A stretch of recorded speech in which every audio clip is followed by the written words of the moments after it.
Welcome back to another case study episode where we break down a specific athlete and what we changed to help them improve. Now, today's case study focuses on something that we don't talk about very often, and that is critical power numbers. And when we say critical power numbers here, for simplification, we're just referring to what are your best power numbers for certain times, meaning what's your best 1 minute power, what's your best 5 minute power, what's your best 10-minute power, etc. And today's athlete is Jake, a cyclist who came to us as a very strong rider who really loved focusing on these numbers and wanted our help improving them. And the reason we don't focus on them is because for a lot of athletes, their critical power numbers don't necessarily correlate to racing or race times or time trialing, etc. But he specifically came to us with a few of these key goals.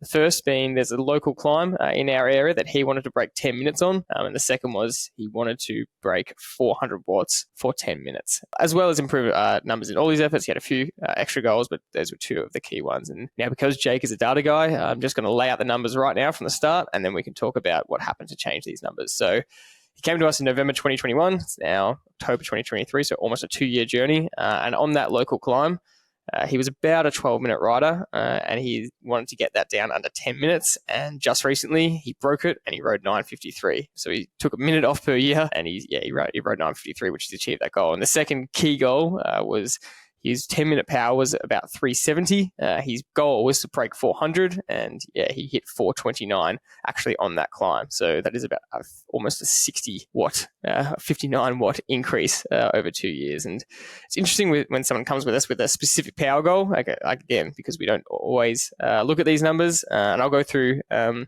1 minute and 5 minutes and 20 minutes power numbers and how they improved throughout the case study. But we wanted to start with kind of those two key goals and talk about them. But Dad, take us through this case study. It's pretty interesting. Where was he when he kind of came to us? Describe where he was at. Yeah, I've loved working with Jake. He's been a fantastic athlete. He's just so motivated and wants to improve and is like a sponge for information, and he loves data and lives and dies by the data. And so, all of the training he was doing was really all the time trying to, do PBs on Strava segments and ride Zwift races where he could race his mates, and a highly motivated athlete who just wanted to improve, just wanted to have specific targets that he was improving on. And that's quite a different, as you said in your introduction, quite a different perspective from the people who normally join. And I'm trying to convince him that, yes, that's really good goals. They're fantastic goals, but you want to be a more all-rounded, well-measured athlete that's capable of riding for 60 minutes or 20 minutes at really good power, rather than just being a guy who can ride great 10 seconds, 30 seconds or a minute power. You've got quite good at. You've still got more room to improve, and the goals he set were quite lofty when you think about maybe 370 or 375 and you're aiming for 400 over 10 minutes. That's quite a significant improvement, 25 watts. And to try and improve 2 minutes on a climb that only goes for 12 minutes is a huge percentage improvement. But these are the things that people come to us with, and I never say never. And I always say there's no ceiling to anybody's goals. And funnily enough, now he's achieved those goals. We were actually talking the other day about what's next, and I was sort of throwing things out to him that he could do that would help him on his journey to be a better bike rider, rather than just a Strava segment kind of bike rider.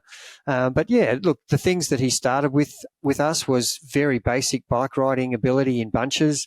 Hadn't really done a lot of that. Was mainly riding, with his mates. And when you're getting into a big bunch of 20 or 30 people, you can't ride like that. You've got to actually understand the nuances of bunch riding and how to roll turns and how to sit on your bike even, and how to get in the roll and ride not too hard over the front wheel and not hard enough so you're sitting in the wind for too long. Getting on the right wheel, it's not surging, and all these things that he had to learn right from the get-go. And for such a really good, high-powered athlete, he still was quite strong when he first joined us. 370 watts for 10 minutes is nothing to shirk at. That's right. And he was getting, struggling with all of our bunch rides, just hanging on and getting dropped. And if I take it from that day back in November when he, in 2021, when he first started, to today, he's gone from the back of 20, 30 top riders in a bunch, and now he's in the top 3, 4. And that's something that shows measurement of improvement to me. And he dishes out the pain that he was getting dished out to when he first started to ride with us, and I love that. It's just reward for great effort and consistency, and he's had lots of ups and downs, lots of highs and lows. I think we mentioned him on a podcast earlier on the year when he went to Scotland for the World Road Championships and got really sick 3 or 4 days out before and actually couldn't compete. So that's a massive disappointment when you travel the whole way across the other side of the world and you don't actually get to do the race that you were preparing for. So along that journey, there's been lots of good and lots of low times with sickness and injury and illness.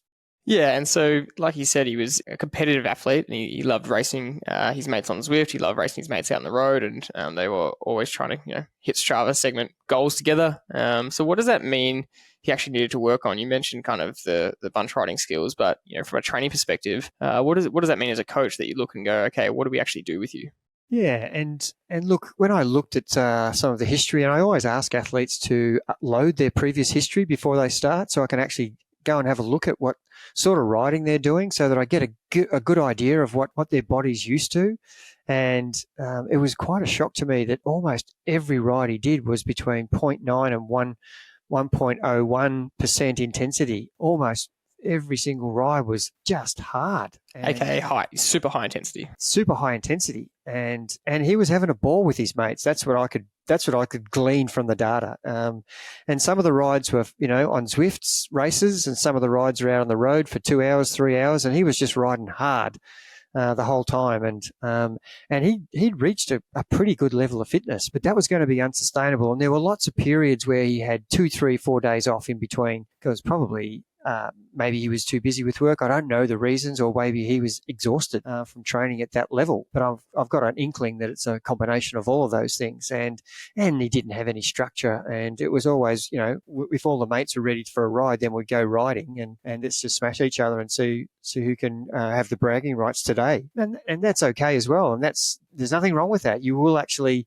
become fitter and get good value, get good health and fitness values from those sessions, and that's not, we're not criticizing that, but what we're trying to do, athletes come to us to improve, and so you can't sustain that forever. You're going to come to a point where you're just going to level off, and if you don't actually put some structure with some other sessions that are going to build that aerobic base and build that adaptiveness that you can carry load in your training, so that when you want to ride fast and hard, you have got the fitness that you can actually push out the power that you want to for a sustained period. And that short 30-second, 20-second, 1 minute, 5 minute, if you do that sort of training, that's going to be fantastic for those efforts. But when you come to some of the Gran Fondo races that might have, for example, the Amy's Gran Fondo here in Victoria in Australia, it starts off with a brutal 20 to 30 minute climb.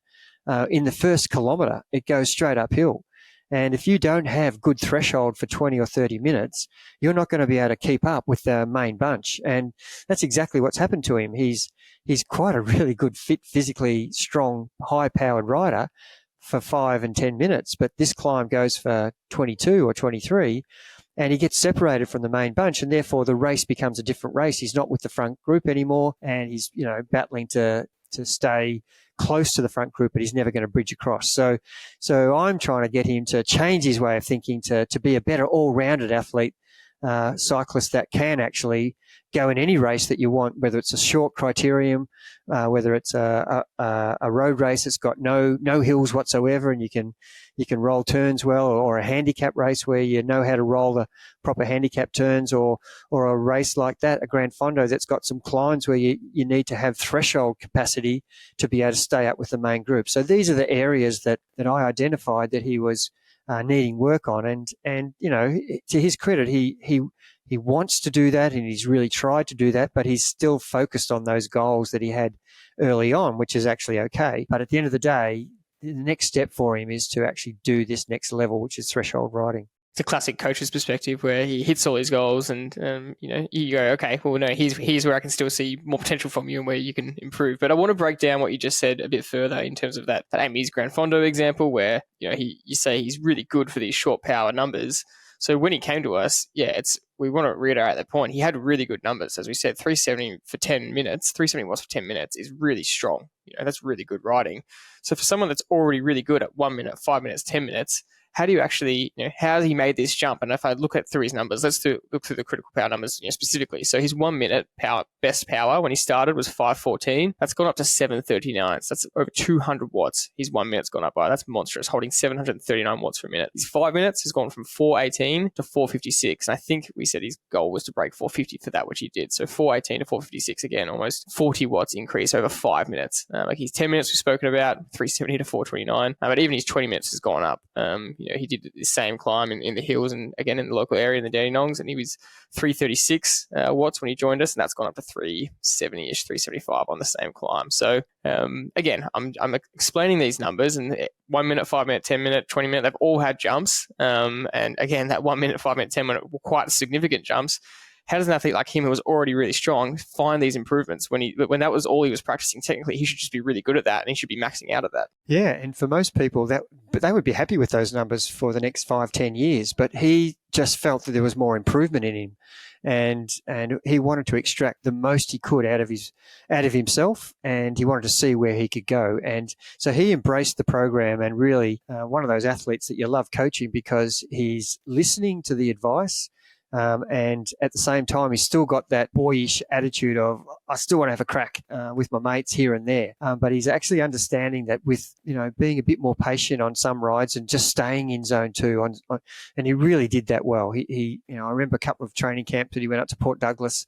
It was a family holiday, but we called it a training camp. And he was really having a really good time, having 2 weeks of uninterrupted training with family, obviously most days as a priority. But he was able to go and do zone 2 rides where he was strictly not allowed to ride hard. He found that very fatiguing and tiring when you're having to back up day after day for over 2 weeks. And they were good examples to him that you can't just go hard when you've got a good 2 week block of training where you've got more time than you normally would have as a working normal person, 9 to 5, during the year. So there were hard lessons he learnt where he was just riding, even the zone 2 easy rides, he was still riding them too hard. So when it came to the next day, he was carrying too much fatigue. And then 4 days later, he was, paying the price for what he did 3 days earlier. And so they're the things that we really changed so that when he wanted to ride hard, he could actually ride harder than he was before